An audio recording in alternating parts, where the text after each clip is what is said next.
పెనియేలు దేవుని ముఖాన్ని చూచిన స్థలం కాదు, పాత మనిషి మరణించిన స్థలం. ఆదికాండం 32 22 నుంచి 37 వచనం మనం ధ్యానించినట్లయితే, ప్రాముఖ్యంగా 30 వచనం మనం ధ్యానించినట్లయితే, నేను దేవునిని ముఖాముఖిగా చూచి తిని అయినను నా ప్రాణము దక్కేను అంటాడు అక్కడ. ప్రియ దేవుని సంగమా, ఈరోజు బైబిల్లో 2 స్థలాలు యాకోబు జీవితాన్ని మార్చినట్లుగా మనం చూస్తున్నాం. మొట్టమొదటిగా బేతేలు చూసుకున్నట్లయితే అక్కడ అతను దేవుని గురించి ఒక ప్రకటన పొందుకున్నట్లుగా మనం చూస్తున్నాం, అంటే రెవల్యూషన్. రెండవదిగా చూసుకున్నట్లయితే పెనియేలు, అక్కడ అతడు దేవుని చేత రూపాంతరం పొందుకున్నట్లుగా మనము చూస్తున్నాం, అంటే ట్రాన్స్ఫర్మేషన్. గమనించండి, ఈరోజు సంఘాలలో కూడా చాలా ప్రకటనలు ఉన్నాయండి, చాలా ప్రవచనాలు ఉన్నాయి, చాలా అద్భుత కార్యాలు. ఎందుకంటే చెప్పాలంటే అద్భుతాలు చాలా ఉన్నాయి, కానీ రూపాంతరం పొందిన జీవితాలు మాత్రం చాలా చాలా తక్కువ ఈరోజు సంఘాలలో. గమనించండి ప్రియమైన దేవుడు, ఎందుకంటే చాలామంది బేతేలు వరకు వస్తారు, కానీ పెనియేలు వరకు రావడానికి వారు సిద్ధంగా ఈరోజు లేరు. బేతేల్ నీకు దేవుని గురించి తెలియజేసే స్థలమైతే, పెనియేలు దేవుడు మనలో ఉన్న మనల్ని చంపుతున్నటువంటి స్థలంగా చూపించేదిగా ఉంది. గమనించండి, దేవుడు మన పరిస్థితిని మార్చడానికి ముందుగా మన వ్యక్తిత్వాన్ని ఆయన మార్చాలనుకుంటాడండి. మొట్టమొదటి విషయం మనం గమనించుకున్నట్లయితే, పెనియేలు ఎప్పుడు ఏకాంతంలోనే ప్రారంభమవుతుంది.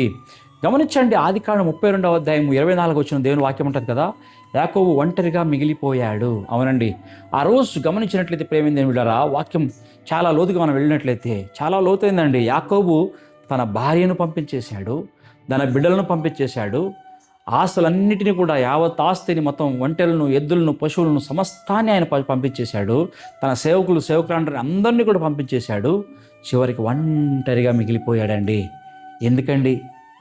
ఎందుకంటే దేవుడు జనసమూహంలో మనల్ని ఆశీర్వదించగలడు, కానీ ఏకాంతంలో మాత్రమే ఆయన రూపాంతరపరచగలడు, లేకపోతే మనల్ని మార్చగలడు. మనకు ఈరోజు ప్రార్థన కంటే సెల్ ఫోన్లు ఎక్కువైపోయినాయి కదా, అంతేనండి. దేవుని సన్నిధి కంటే సోషల్ మీడియాలు ఎక్కువైపోయినాయి ఈరోజు. అంతకంటే ఎక్కువ గమనించినట్లయితే ప్రేమేంది ఉండరా, ఈరోజు నిశ్శబ్దం కంటే శబ్దం ఎక్కువైపోయింది, వాగుడు ఎక్కువైపోయింది ఈరోజు. గమనించండి ప్రేమేంది ఉండరా, అందుకే మనకు సమాచారం అంటే ఇన్ఫర్మేషన్ ఉంది, కానీ మనకి ట్రాన్స్ఫర్మేషన్ లేదు, రూపాంతరము లేదు. ప్రేమేంది ఉండరా, ఉద్యోగం అనేది వేదిక మీద ప్రారంభం కాదు, కానీ నేను ఎన్నోసార్లు చెప్తా, మోకాళ్ళ మీద ప్రారంభమయ్యేది. ఎందుకంటే ఆయనతో కలిసి నువ్వు ఎప్పుడైతే ఇంటిమేషన్లో ఉంటావో, ఆయనతో వైయక్తిక అనుబంధం, అక్కడి నుంచి నీ ఉద్యోగం ప్రారంభమయ్యేదిగా ఉంది. చూడండి, రెండో విషయానికి మనం వెళ్ళినట్లయితే, దేవుడు యాకోబుతో కాదు, యాకోబులో ఉన్న యాకోబుతో ఆయన పోరాడుతున్నాడు. చూడండి, రాత్రంతా దేవుడు యాకోబుతో పోరాడాడు, దేవుడు ఓడిపోలేడు. అయితే ఎందుకు రాత్రంతా పోరాటం? ఆయన ఓడిపోలేడు, అయినా కూడా ఎందుకు పోరాడుతున్నాడు రాత్రంతా? గమనించండి, ఎందుకంటే దేవుడు అతని శరీరంతో పోరాడలేదు, కానీ అతడి స్వభావంతో పోరాడుతూ ఉన్నాడు రాత్రంతా కూడా. యాకోబు అంటే మనందరికీ తెలిసిన విషయం, మోసగాడు, స్వశక్తిపై ఆధారపడేవాడు. ఇంకా ఎక్కువ చెప్పాలంటే దేవుని సమయాన్ని ఎదురు చూడకుండా తన తెలివితో ఆశీర్వాదాన్ని సంపాదించాలనుకునేవాడు. గమనించండి, మనలో కూడా చాలామంది యాకోబులు ఇలా ఉన్నారు ఈరోజు.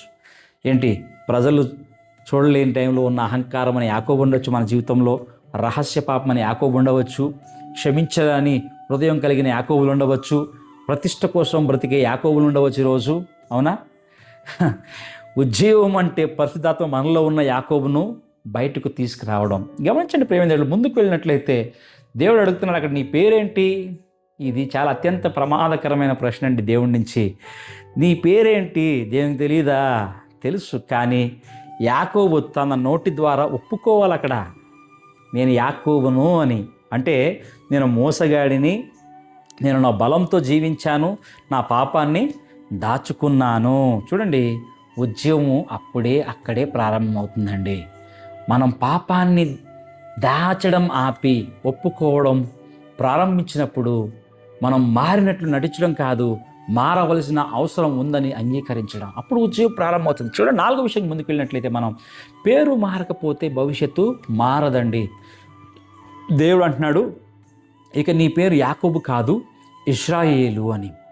దేవుడు పరిస్థితిని మార్చకముందు గుర్తింపును మార్చాడు. ఎందుకంటే గుర్తింపు నీ గుర్తింపే నీ గమ్యాన్ని నిర్ణయించేదిగా ఉందండి. ఈరోజు చాలామంది ప్రభువా నా ఉద్యోగం మార్చు, నా కుటుంబం మార్చు, నా ఆర్థిక పరిస్థితుల్ని మార్చు, నా స్థితిగతులను మార్చు అని ప్రార్థించేవారు చాలామంది ఉన్నారు. కానీ దేవుడు చెప్తున్న మాట ఏంటంటే, ముందు నీ హృదయాన్ని నన్ను మార్చనివ్వు, నీ హృదయాన్ని మార్చనివ్వు నన్ను. అవునా? మనం ముందుకు వెళ్ళినట్లయితే ప్రేమ బిడ్డలారా, యాకోబు ఎందుకు ముందుకు మనం చదివిన వాక్యాల్లో కుంటుతూ నడుస్తా ఉన్నాడు? అది శాపమా? కాదండి.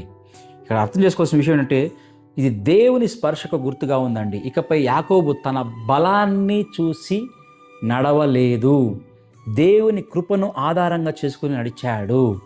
దేవుడు కొన్నిసార్లు మన బలాన్ని తాకుతాడు, అంటే మన అహంకారాన్ని తాకుతాడు. ఎందుకంటే మన బలహీనతలోని ఆయన శక్తి పరిపూర్ణమవుతుందండి. మనల్ని ఏంటంట, నిన్ను విరిచింది సాతాను కాదు, మనల్ని విరిచింది, మనం వంచి తన కృపపై ఆధారపడేలా చేసింది దేవుడే కావచ్చు. కొన్నిసార్లు గమనించటి ప్రేమ నేను బిడ్డారా, మనం గమనించినట్లయితే పెనియేలు తర్వాత యాకోబు అక్కడ ఎవరిని కలుస్తున్నాడు? వాళ్ళ అన్నయ్యన ఏశావును కలిచాడండి. గమనించండి, ఏశావు మారలేదు కానీ అక్కడ యాకోబు మారాడు. అందుకే వారి సంబంధం మారింది. ఇది ఉద్యోగం యొక్క రహస్యం. గమనించినట్లయితే దేవుడు ఎప్పుడు మొట్టమొదటిగా నీ చుట్టూ ఉన్న వారిని ముందు మార్చడండి.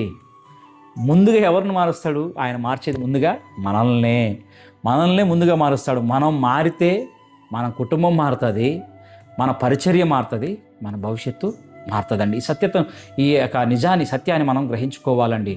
ఈరోజు దేవుడు అడుగుతున్నాడు, నీకు నా ఆశీర్వాదం కావాలా లేక నేను కావాలా అని. ఈరోజు పెనియేలు రాత్రి కావాలండి. ఈరోజు యాకోబు చనిపోవాలి, ఈరోజు ఇశ్రాయేలు జన్మించాలి మనలో. గమనించినట్లయితే ప్రేమ బిడ్డలారా, ఒకవేళ మనం ఈరోజు ఈ విధంగా చెప్పినట్లయితే, నాకు బేతేల్ అనుభవం మాత్రమే కాదు నాయన, పెనియేలు రూపాంతరం కూడా కావాలి. నా పరిస్థితి మారకముందు నా హృదయాన్ని మార్చు, నా పేరు కంటే ముందుగా నా స్వభావాన్ని మార్చు, నాలో ఉన్న యాకోబుని చంపు, నాలో ఒక ఇశ్రాయేల్ని పుట్టించు నాయన. నీ ముఖాన్ని చూచే వరకు, నీ ఆశీర్వాదాన్ని పొందే వరకు నన్ను విడిచిపెట్టద్దు అని అడుగుదాం. ఈరోజు పరిశుద్ధాత్మ దేవుని సహాయం అడుగుదాం. నా జీవితాన్ని దహించే అగ్నిగా మార్చునని అడుగుదాం. దేవుడు మనల్ని ఖచ్చితంగా అడిగినట్లయితే దేవుడు మన జీవితాన్ని మార్చే దేవుడు అన్నాడు. దేవుడు మనల్ని ఆశీర్వదించును గాక. ఆమేన్, ఆమేన్.